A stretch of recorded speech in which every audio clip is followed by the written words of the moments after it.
कंदकोट में आम ख़बर है जेका असां शेयर कयूं पिया। कश्मीर लॻो हिकु हफ़्तो अॻु कश्मीर इंडस हाईवे तां नामालूम हथियारबंदनि तां अगवा थियल 9 ॼणनि खे ज़िले कश्मीर कंदकोट पुलिस ॾोहारियुनि सां मुबैना मुक़ाबले बाद बाज़ियाब करण जी दावा कई आहे।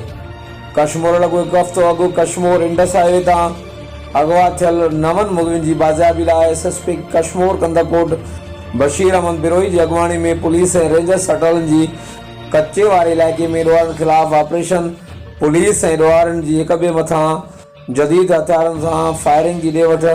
पुलिस जी जवाबी फायरिंग में हथियारबंद मुलज़िमनि खे छॾे फ़रार थी वञण में कामयाब थी विया, जॾहिं त ज़िले कश्मीर कंदकोट पुलिस हिकु हफ़्तो अॻु अगवा थियल ट्रक ड्राइवरनि ऐं क्लीनरनि खे बाज़ियाब करण जी दावा कई आहे।